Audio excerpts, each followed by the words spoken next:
Lagot. Ay, yun totoo, yun totoo. Lagot ka. Sinong gwapo? Si Papa Dan.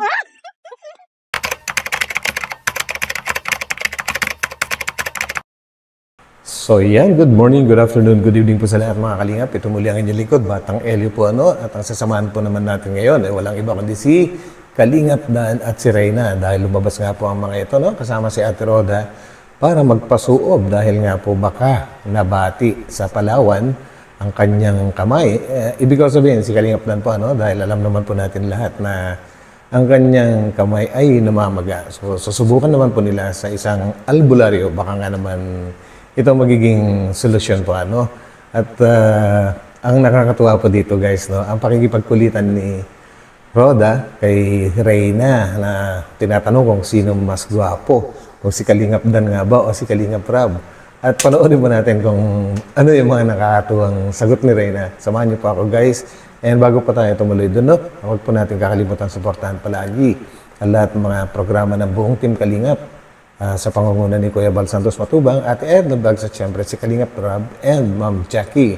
So samahan niyo po ako guys. Let's go!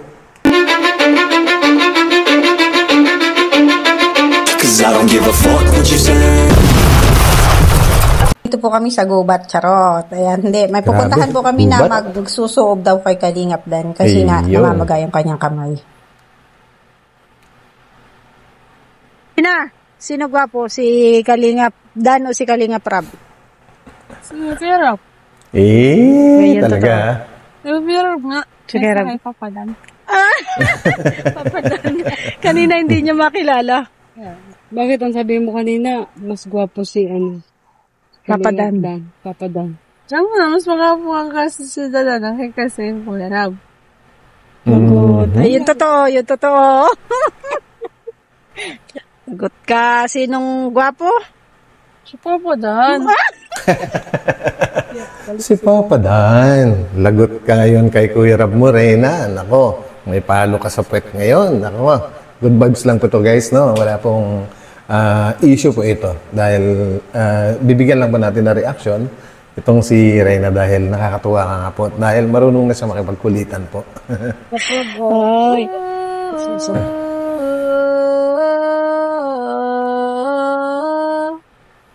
Magpapasuob ka rin? Oo, tara. Tara. Papasuob din daw po si Reyna.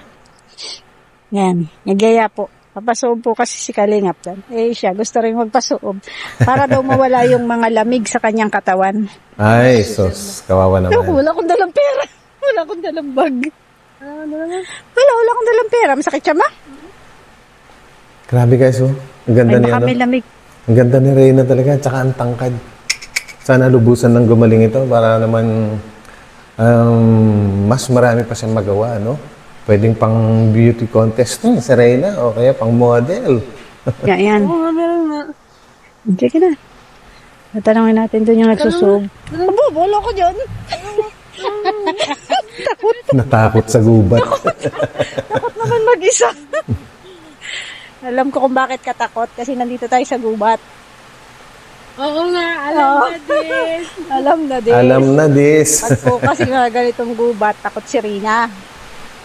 Grabe. Kaya ayaw magpa-iwan. Manghingi kaya tayong buko dito sa kanila. Ayaw ng bukot lang. Baka yun ang gamot. Ako, yari, Ate Roda, pagka sakit ang tiyan tapos buko, magpupururot po yan. Sakit ng tiyan mo. Baka yan suot lang sa Kalingap Dan. Bundok ba? Yung kasi iwasan yun. Doon daw sa yan, sa Palawan. Baka nakuha sa Palawan, baka may bumati. Saan? Inalabas na naman. Itas na naman ako sa'yo. Grabe.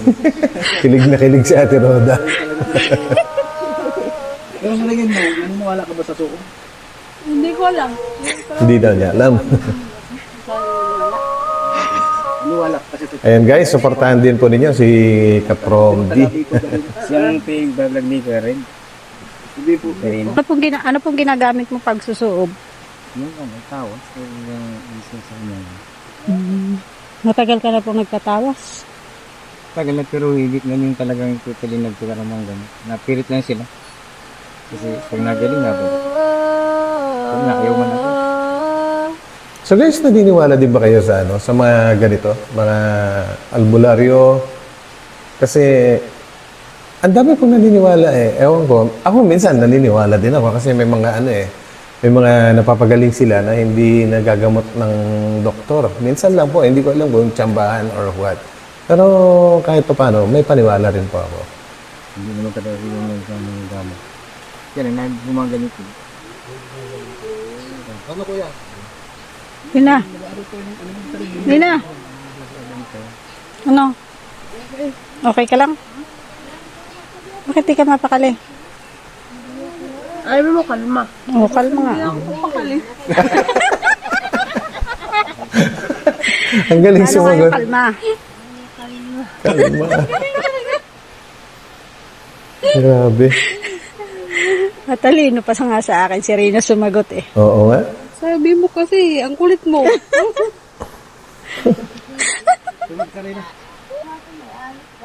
Ayun na, sinuob na.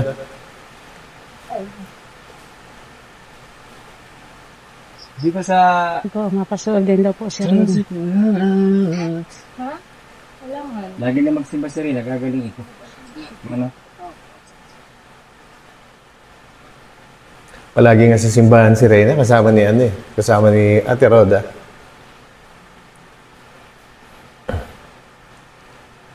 Pili nga na suotan talaga ito na yung lamig.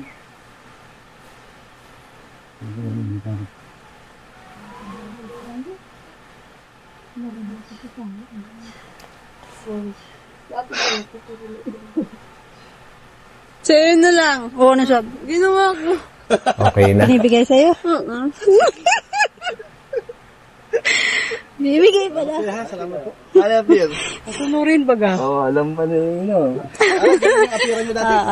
Yan yung kanilang magic affair.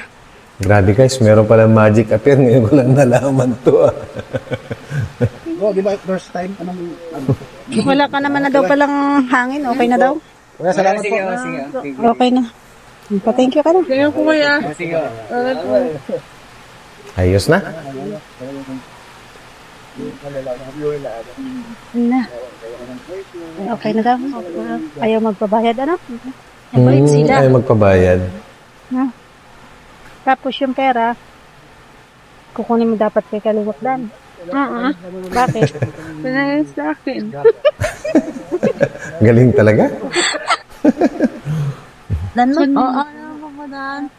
Papain, nagbabay ka na? Oo, mamay mamadan. So yun na guys, grabe, nakakatuwa na talaga si Reyna, kakaiba. And sana nga po magtuloy-tuloy na ang kanyang paggaling para lalo naman pong maraming sumaya. Lalong-lalo na sa kanyang mga talagang tunay na supporters. Ayan guys, maraming salamat sa pagsama niyo sa akin muli sa vlog na ito. Ito muli ang inyong lingkod, Batang Elyu. Magkita-kita pa tayo ulit sa susunod. At huwag pong kalimutan mag-thumbs up. At sa mga hindi pa nakakapag-subscribe, pindutin lang po yung subscribe button. Maraming salamat and God bless po sa lahat. Bye!